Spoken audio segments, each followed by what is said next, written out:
it's such an Orwellian, such a Orwellian, such an abruptly primitive move. You can't save somebody's virginity by raping them, okay? If Georgia is perceived as an ally to Iran, then it will be treated as an ally to Iran. If you are dictator, you have to be dictator. To me, it shows that the Russian influence in Caucasus is waning. Mr. Kavelashvili is a house-trained, so he will never do without saying anything. So. Hello and welcome to Talk Georgia Question Time with me, Giorgi Rukhadze. And with me, Nodar Kharshiladze. This is a special edition of Talk Georgia where Nodar Kharshiladze and myself will be answering your pressing questions about Georgian and international politics.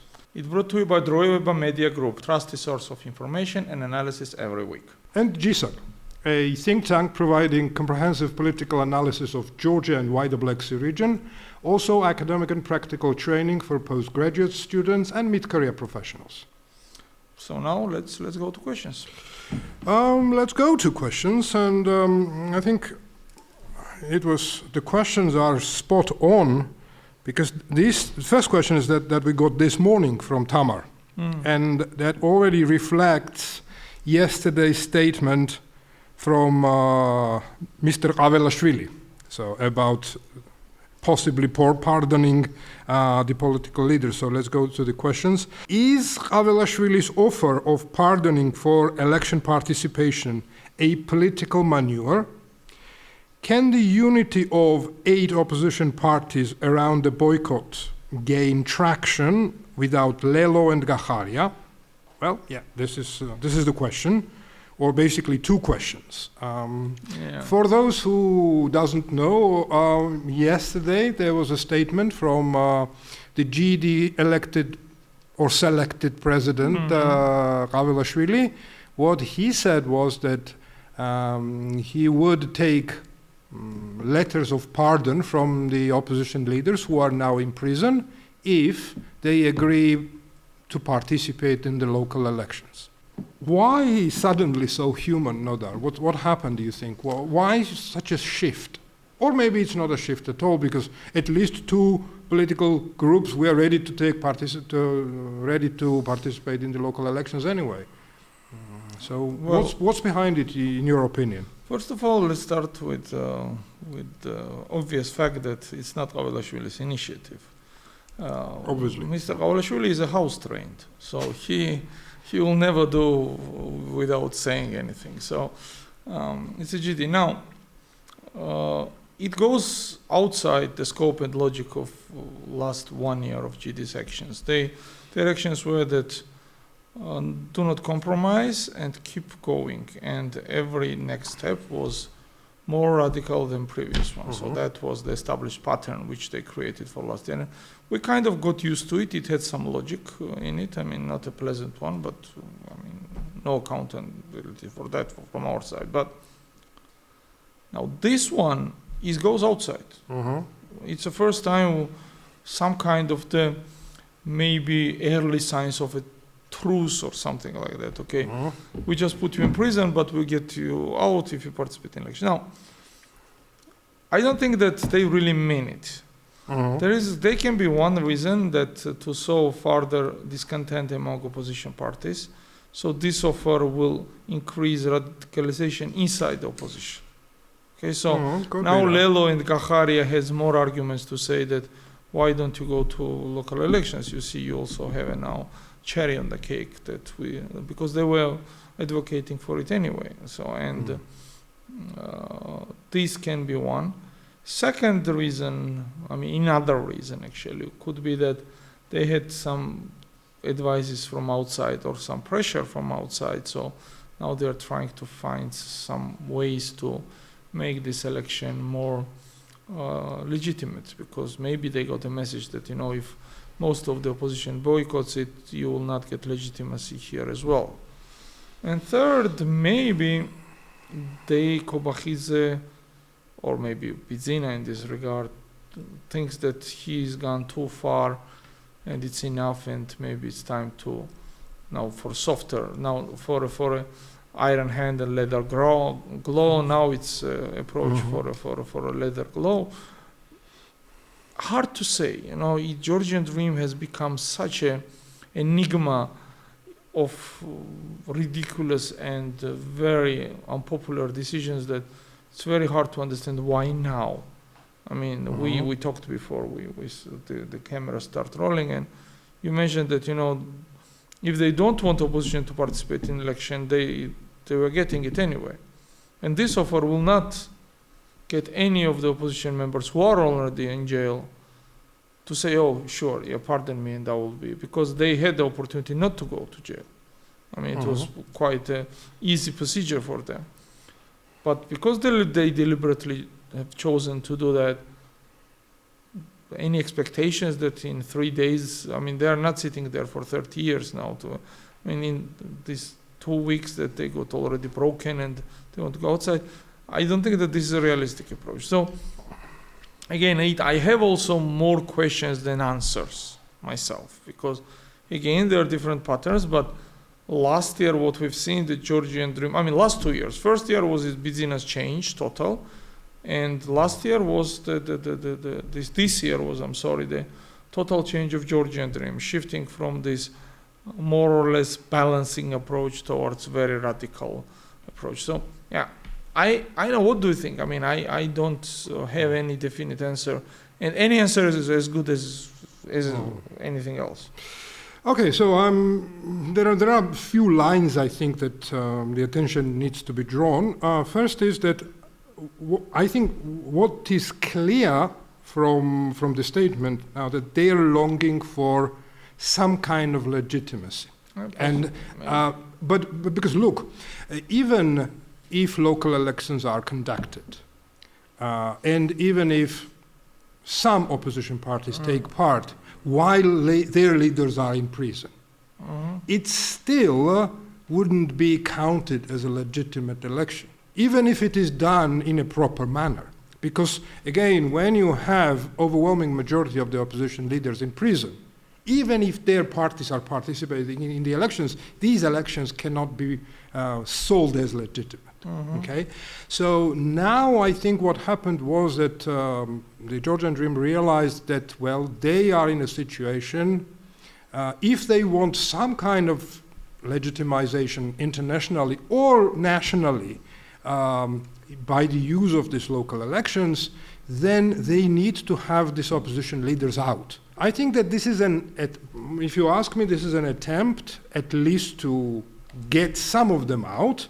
And if this attempt fails, then they have at least something to say. They would say that, well, we provided those opposition leaders with, at least an opportunity to choose freedom over the prison. Okay. Second aspect, if you ask me, I don't believe that Ivanishvili moves with multiple layer complex moves. So he doesn't make complex moves. He makes very simple steps. He's not a strategist, he's a tactician, so he just moves with very simple steps. And based on that, I think, that's a very simple message that, so you are our captives, and you will remain our captives. If you want to get out, well, this is the price to pay, okay? Cave, that's important, and agree participation. Then this would also will be a PR step from their side, to show the public, show the international community that, well, these people kind of legitimize new normalcy that we kind of introduced. But to face the reality, it's such an Orwellian, such an abruptly primitive move, and that's a very simple thing that terrorists do, and I think response was correct. From all the opposition leaders, as I understood, the response was to go to Russian go to where the Russian ship went. Okay? Yes, because if you start negotiating with terrorists, yeah, that wouldn't do the job, and it only would encourage them to take more captives. You know what I don't buy here? There are two things which would interact with this logic. I mean, you make a perfect argument, but one, the thing about legitimacy was the same situation 3 weeks ago. If they wanted legitimacy, and throwing to prison opposition leaders fully depleted any remaining legitimacy they had, okay? That's the fact. So, the same situation was 3 weeks ago. So why put them in the prison? They could postpone the court cases and say that these court cases and the make it happen after the election. This was in the hand, so why now? And if you are depleting your, I mean, you can't save somebody's virginity by raping them, okay? And that's what they did with them. That's one. Now, second about Bidzina. Yes, I agree. He is a tactician, not a strategist. We've seen it many times, but he's not stupid. I mean, those prison sentences are not 15 years, 20 years. So cave, I mean, they have 7-8 months. It's very easy to send them to Russian ship, because you have only 7 months to be in prison. So. No, but I wouldn't be so sure, because, I mean, Tzolukiani basically summoned them again, and that could become reason for another 6 months or 8 months. Again, this is not serious. Yeah. This is not serious cases will be a very, very, I mean, Gakharia has a serious case where now that would be different discussion that, you know, you have more than 10 years to be in prison. Now with these sentences when they are out after the new year, I don't think that he is stupid enough to think that any of those guys, plus these people were not arrested. Some of them, like Varamia, went himself to prison to get arrested. So it's a very basic political mind, even very basic political mind, primitive one, would understand them being in prison for them politically good. So they aren't gonna commit a political suicide because Bidzina pressure. So that's again doesn't go into this logic. I mean, why? But I mean, again, it's not first time Georgian Dream surprises us. I mean, the same whys were about 28th of November statements when they halted our relationship with you, damaging themselves tremendously. Again, something on a similar lines with this arrest of the people. Again, I think that if I have to choose all these different options, one of them, that this is an attempt to disorganize opposition. That, I think, the most obvious one. I don't think that they had any... But it was disorganized anyway. I mean, there were some signs of organization through, I mean... Now they are more disorganized. Now what statement Lelo made just put them in a very bad position. I think that was not very smart statement to do that. This Kavelashvili's initiative shows once more that Georgian Dream doesn't want anybody to participate. Thus, we should participate. That is okay. No. I don't think that we need to stick to this too much. Let's move to the next one. Yeah, I think what I want to say a few words about is that the second part of the question, where it says, where it goes like, can the unity of 8 opposition parties can gain some traction without Lelo and Gakharia? And what I would say that obviously, well, that's a good start, okay? Yeah. Because before that, even that was not there. And also it is good that these 8 political parties are joined together with, the agreed, let's say at least strategy or line that, okay, they say that we wouldn't recognize, we boycott, we would do non-compliance, etc., etc. So the line is clear, okay? Well, that's already something. But what I lack here is that the implementation of it. So again, first and foremost, what I would say is that these 8 parties need to show that they are strong enough to influence rest of the opposition. If they are not capable of doing that, then how would they defeat Ivanishvili's dictatorship? Because that is much powerful, much more powerful than two small opposition groups, okay? And I think that the first target for them, what should be, is to basically influence the rest of the opposition and show and prove that their strategy of non-recognition, non-participation, boycotting, disruption, whatever, is efficient one. Second thing is that, again, when I say new normalcy, okay, what Georgian Dream basically did was this, that they said that, okay, even though we are not recognized from the outside of the country, even though we don't have recognition from the majority of the people in Georgia, we still run the country. And we still run the country as we please. And this is new normalcy. I mean, we can put some of the opposition leaders in prison, some others there. We can crack down on civil society organizations. We can shut down TV stations. But this is new normalcy, and this is how it is going to be.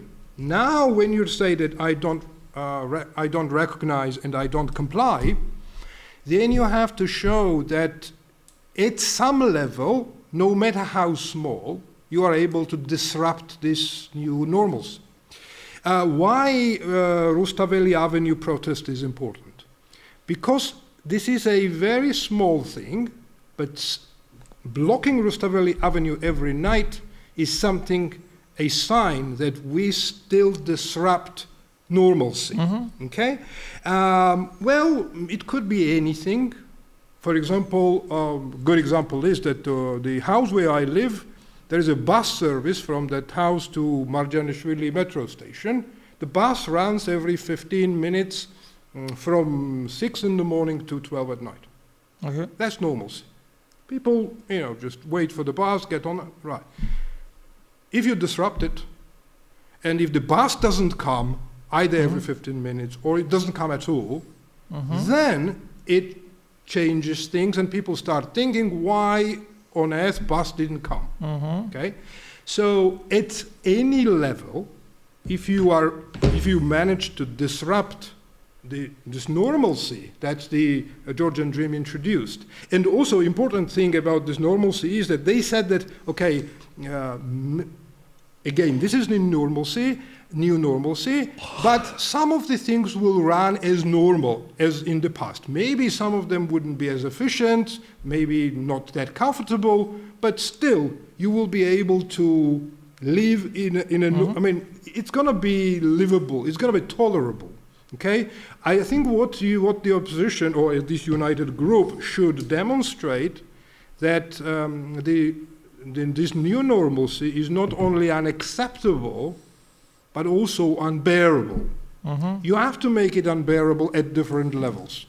Let it be the bus service or train service or electricity service or whatever, or maybe you target businesses that are friendly to the government, or I don't know.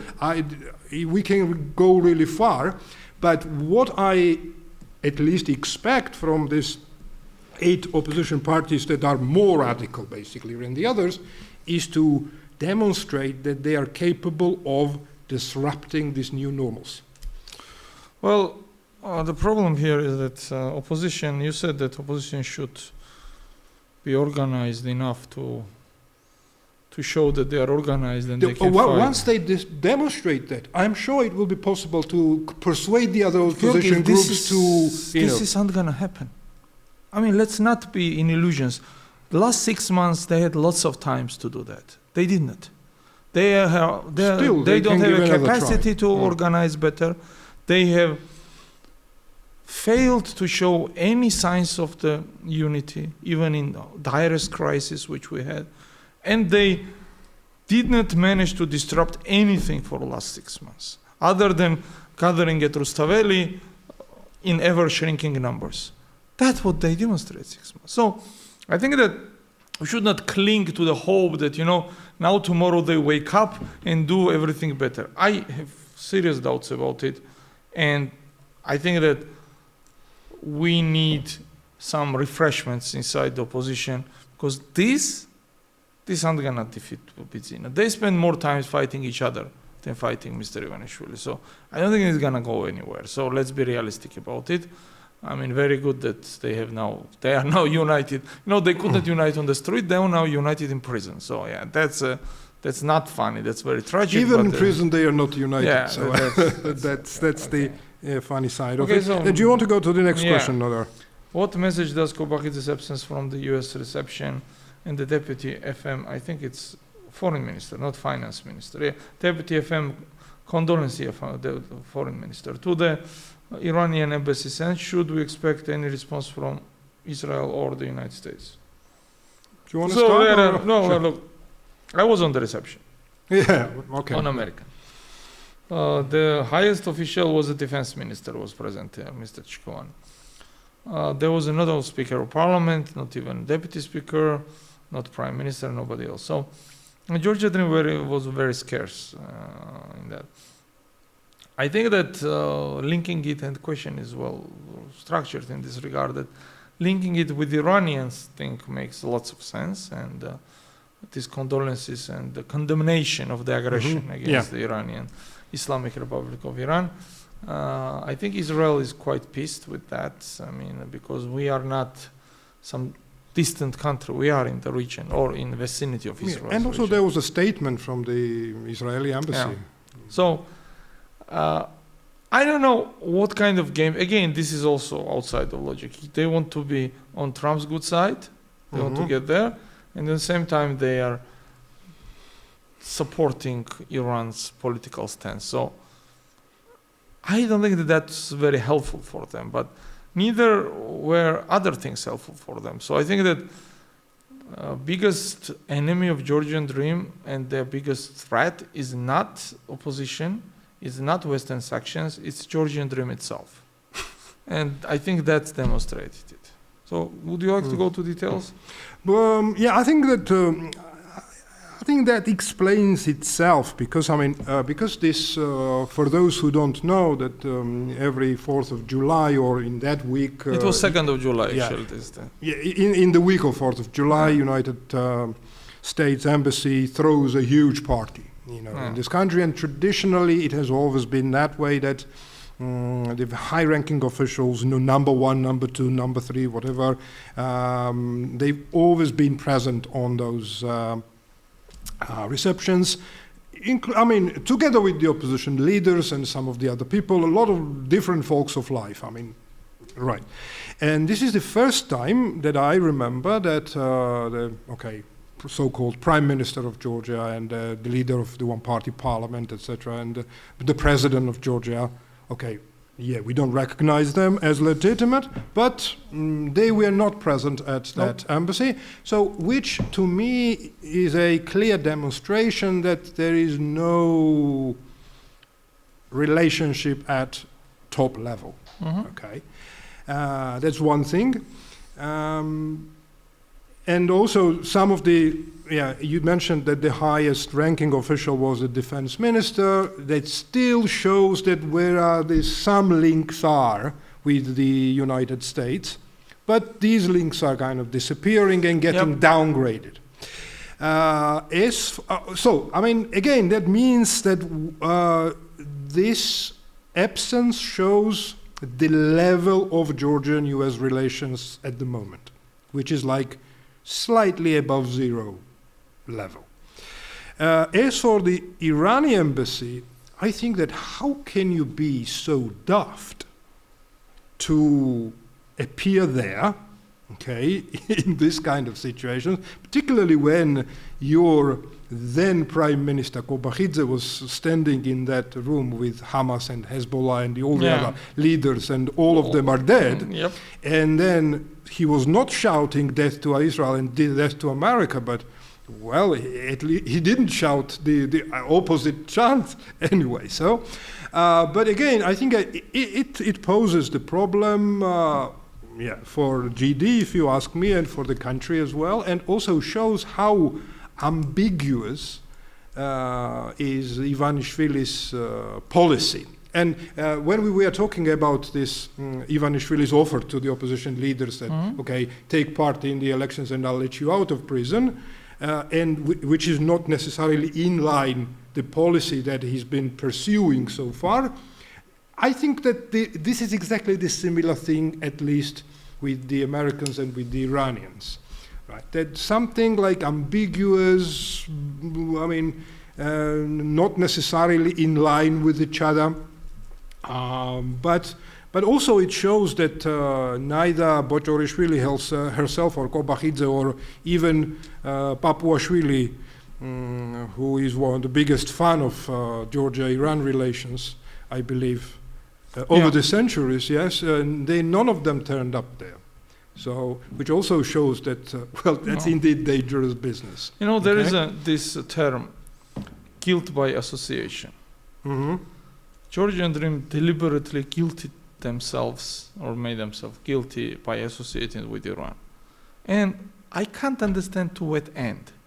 To please Russians? I mean, they are pleased, I mean, maybe Russians ask them to do that. Maybe. I'm not sure. To please Iran, I mean, and what you will gain. Iran can never be your ally, I mean, in this geopolitics. And they pissed Israel, they pissed America, they even pissed Arab world, which is very anti-Iranian, I mean, because they are Sunni and Iran are Shia, and they are enemies, historically and today as well. So I still can't understand what, I mean, look,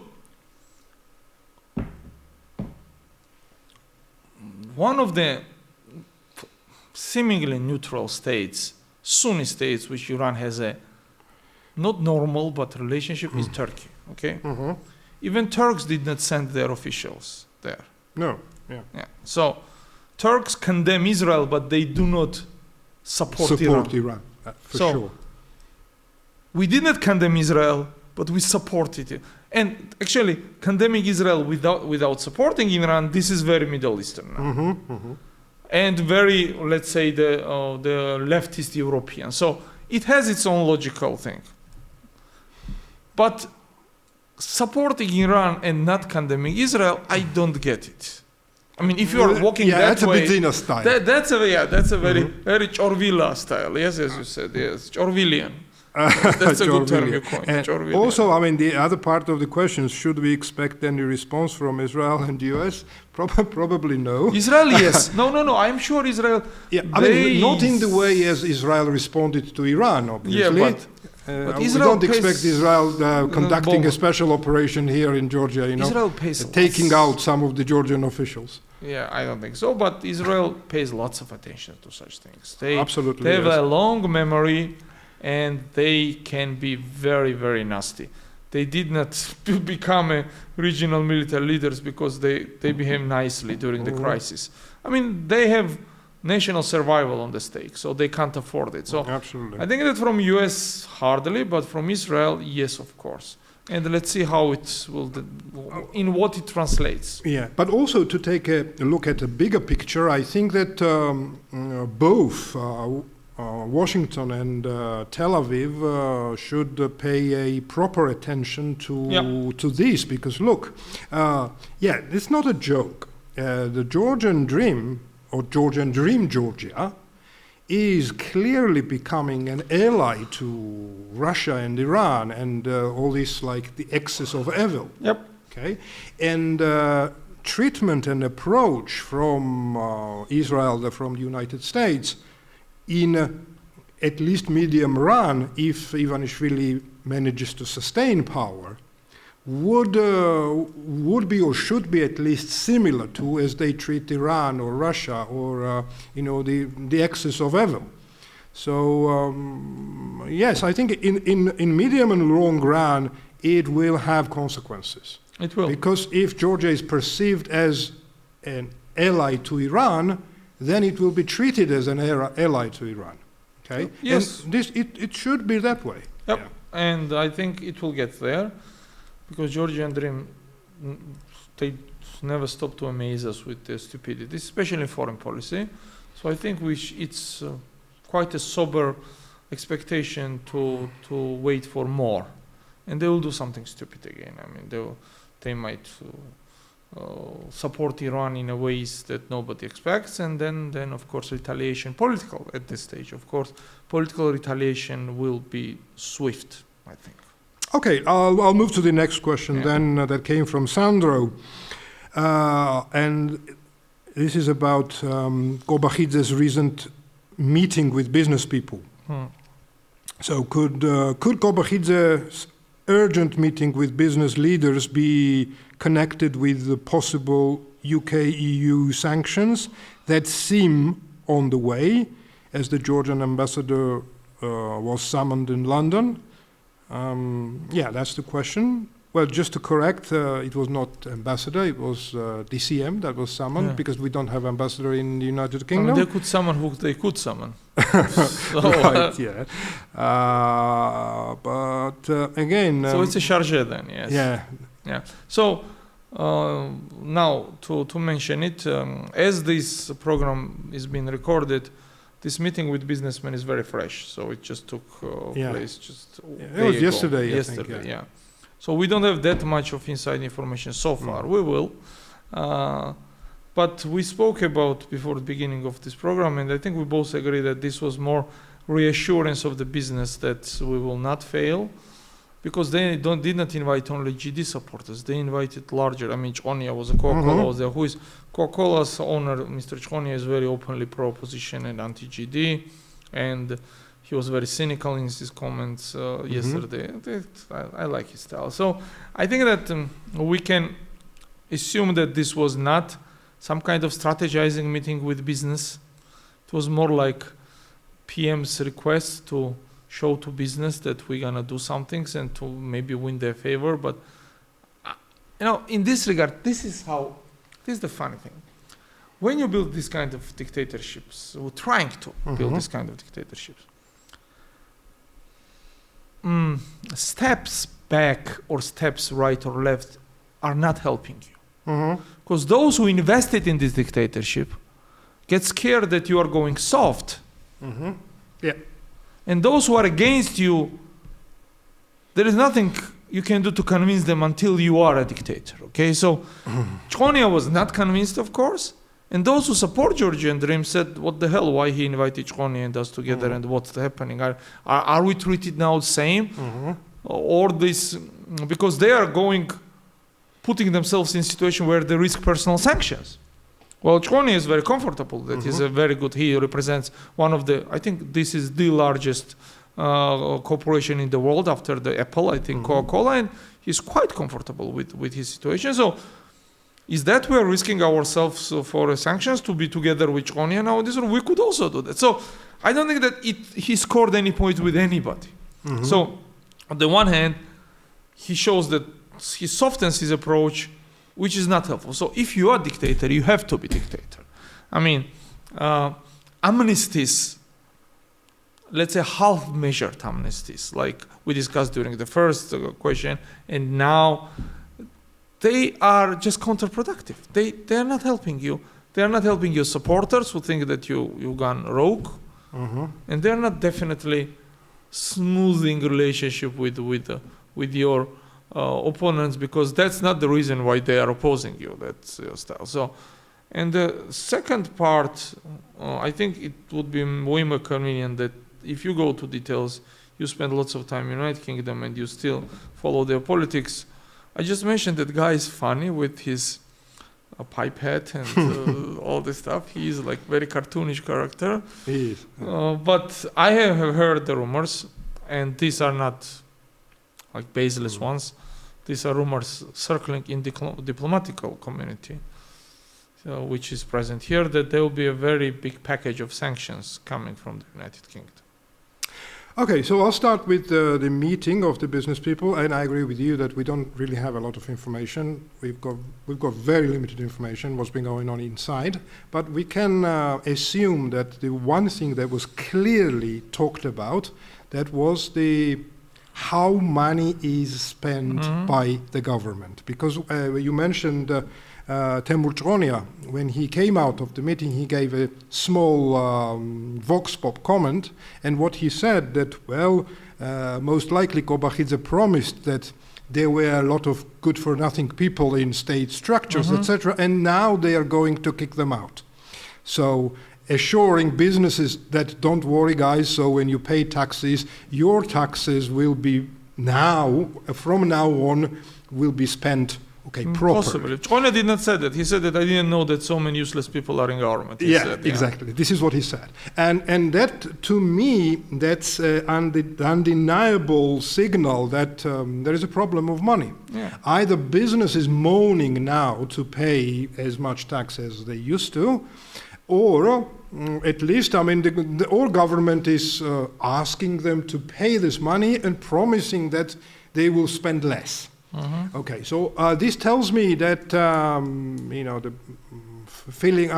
filling budget is becoming a problem, and one of the reasons probably why he urgently asked these people to come round, and everybody, not only just the government-friendly businesses, to kind of send a message that, guys, again, we expect everybody to pay you taxes, and we also promise that, so we'll have different approach to you. Second thing, which also I think that some of the comments that the others made shows that the business is concerned, maybe not all of them, but the majority of them, they are concerned about isolation of the country. And that obviously, that's normal, because if Georgia gets isolated, as it politically gets isolated in terms of economy, it would be a hard blow to business. So most likely Kobakhidze delivered another round of assurances, as he did maybe it was 8 months ago, when the famous message from GD was that, don't worry guys, Trump will come into power, we will settle relations with the US, we will get recognition, and we will go as normal. So that didn't happen. Everybody's kind of worries now. They also realize that the local elections is a kind of smaller thing than the national elections, and if you want to normalize situation after the local elections, it will be much harder, etc. So I think that the worries are there of the isolation. As for the British sanctions, I also have information that the train of sanctions is coming, and there is an attempt to coordinate it with the EU, big EU countries, and I think a few days ago there was a meeting between foreign and Commonwealth ministers at European level. It was UK, France, Sweden, European Union, Poland, and the British. Let's say, for example, the country that sanctioned the biggest number of individuals in Georgia is Lithuania. It's about almost 100 and something people, and most of them are high-ranking officials, judges, etc., etc. If United Kingdom does that, that will be a very serious blow to the Georgian banking system, because let's don't forget that 80% of Georgian banking market is owned by two companies that are British incorporated. And they would slavishly follow those sanctions, right? And again, if half of the Georgian government is sanctioned by the UK, that would mean that the Bank of Georgia and TBC Bank should stop serving them, okay? And if businesses are sanctioned, at least few of them, then it means that these banks should stop serving them. So I think that the British sanctions could be a serious headache to everyone, and it could have also, I would say, wave effect on the other businesses. So this is why I think that, the British sanctions could have been the something that they talked about. Because, it is almost as tough as the US sanctions, and in Europe, they are even tougher. What's going on between Russia and Azerbaijan? How does the Ankara-Baku-Yerevan-Brussels mix play into it, and where does Georgia fit in all of this? Georgia? Come on. We don't fit in anything anymore. I think you are all following that recently there was in Ekaterinburg, if I'm not mistaken, yes, there was special operations by Russian law enforcement, during which Russian citizen, actually, Azeri ethnic nationals died during this operation, and Russia said that it was anti-criminal operation. In response to that, Azerbaijan arrested detained at this stage, lots of Russian citizens, including Sputnik TV, media holding Sputnik's personnel, cancelled all the cultural events, cancelled all these things. So they responded very swiftly and with force.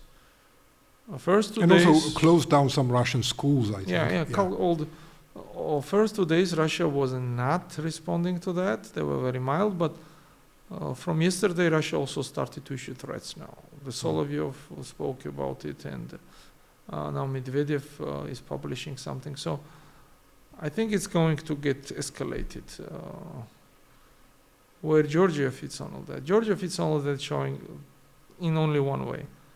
Azerbaijan just demonstrated us that you can deal with Russians if you want.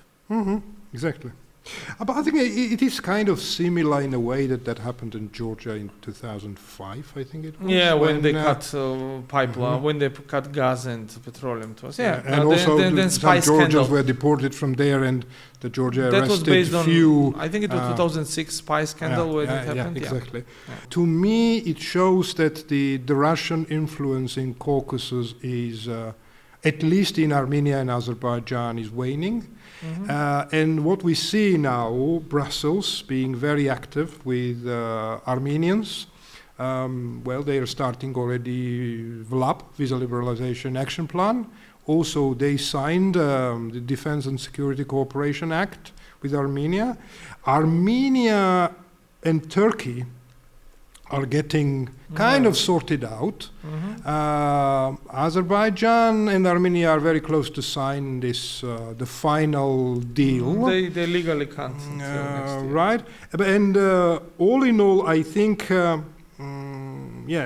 this is, I feel that, Russia doesn't really have arms now, neither to start war or anything there, because they are really busy with Ukraine at the moment. All their resources are there. Azerbaijan is pretty strong, even militarily, I think, and plus Turkey. So the Turkish, and recently there was a talk about opening a huge base, the joint Turkish Azeri. The base and training center. Yes, training center. This is one thing to mention here. I would just add it. It's not about Azeri strengths. There is a Shusha declaration signed by Azerbaijan and Turkey, where Turkey is legally have all the tools to defend Azerbaijan in case of foreign aggression. So it's like Article 5 in a bilateral relationship. So they have both signed this treaty. So Azerbaijan is protected by largest army in the Europe, which is Turkish army. So I don't think that Russia, not only they don't have enough resources to fight Azerbaijan.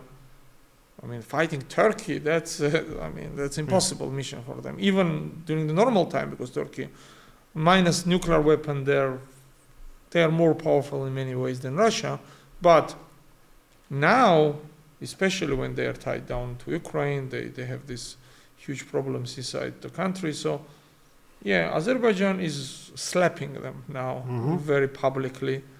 Russia starts to now respond, and let's see to what in concrete beyond, will it go beyond just crazy statement of Mr. Medvedev, who is now their most marginal and radical guy who keeps using profanations against Europe and America and threatens everybody, including his neighbors, his flat neighbors with nuclear weapons. So that's where we stand. We need to see how the situation develops. For the moment, Azerbaijan made a strong move. Now we need to see what Russia does. Okay. If anything. Right. Okay, thank you, Nodar. Thank you very much for watching us, listening to us. Please like us, subscribe to us, and I'll see you next week.